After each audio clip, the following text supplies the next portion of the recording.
వెన్నెల కిషోర్ గారు మెయిన్ లీడ్‌గా చేసిన 'Srikakulam Sherlock Holmes' అనే సినిమా ఈటీవీలో స్ట్రీమ్ అవుతుంది.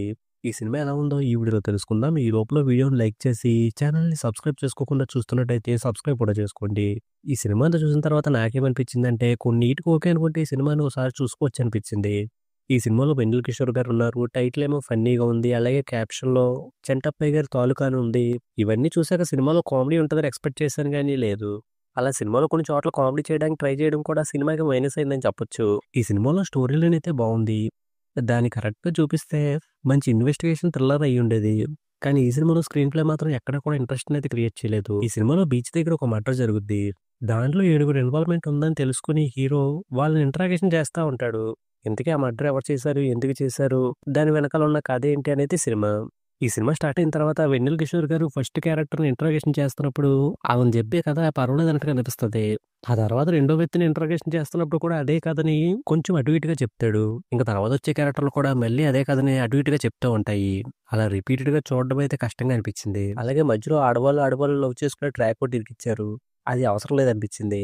అలా కాకుండా 2, 3 సస్పెక్ట్స్‌ని లేపేసి మిగిలిన వాళ్ళతోనే సినిమాని ముందుకు తీసుకెళ్ళుంటే బావుండేది. ఇంకా ఆ క్యారెక్టర్‌లు ఇంటరాగేషన్‌లో రిపీటెడ్‌గా చెప్పే సీన్స్‌ని ఎక్కువ సేపు చూపిస్తూ వాళ్ళ మీద ఎలా డౌట్ వచ్చిందనే సీన్‌ని మాత్రం సింపుల్‌గా తేల్చేస్తా ఉంటారు. ఇంక హీరో ఏదో తెలివిగా వాళ్ళని పట్టుకుంటే చూడడానికి ఇంట్రెస్టింగ్‌గా ఉంటది కానీ వాళ్ళెలా దొరికారంటే ఆ బీచ్‌కి వెళ్ళిన వాళ్ళందరూ కూడా ఏదో వస్తువు పడేసుకొనొస్తారు. దాన్ని బట్టి హీరో కనిపెట్టాడన్నట్టుగా చెప్తారు. అలాంటివైతే చూడడానికి చాలా సిల్లీగా అనిపిచ్చాయి.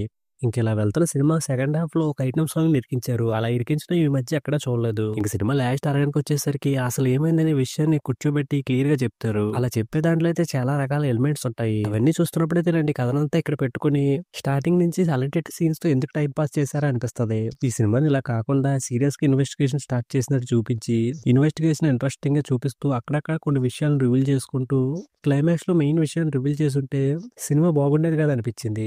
ఇక సినిమాలో మెయిన్ లీడ్‌గా చేసిన వెన్నెల కిషోర్ గారు ఆయన టైమింగ్‌తో నవ్వించడానికి ట్రై చేశారు గానీ, ఫన్ అయితే పెద్దగా వర్కౌట్ అవ్వలేదు. ఇక సినిమాలో అనన్య గారికి పెర్ఫార్మెన్స్ చేయడానికి స్కోప్ ఉంది. ఆ క్యారెక్టర్‌లో చేశారు. ఇంకా మిగిలిన వాళ్ళు కూడా వాళ్ళ రోల్స్ తగ్గట్టుగా బానే చేశారు. ఇంక సినిమాలో వచ్చిన సాంగ్స్, బ్యాక్‌గ్రౌండ్ స్కోర్ అయితే పర్వాలేదనిపించాయి. ఫైనల్‌గా ఈ సినిమాలో స్టోరీ లైన్ అయితే బానే ఉంది గానీ, స్క్రీన్ ప్లే అయితే అసలు ఇంట్రెస్ట్‌ని క్రియేట్ చేయకుండా చాలా నార్మల్‌గా ఉంది. ఇంక లాస్ట్‌లో అన్నీ రివీల్ అవుతున్నప్పుడు అన్నీ బానే ఉన్నాయి కదా అనిపిస్తది. ఇలాంటి ఓ సినిమాని చూద్దాం అనుకుంటే ఈ సినిమాని ఒకసారి ట్రై చేసుకోవచ్చు. ఇక ఈ సినిమాకి నేనిస్తున్న రేటింగ్ అయితే 2.25/5. ఇక వీడియోని క్లోజ్ చేసే ముందు వీడియోని లైక్ చేసి ఛానెల్‌ని సబ్స్క్రైబ్ చేసుకోకుండా చూస్తున్నట్టయితే సబ్స్క్రైబ్ కూడా చేసుకోండి.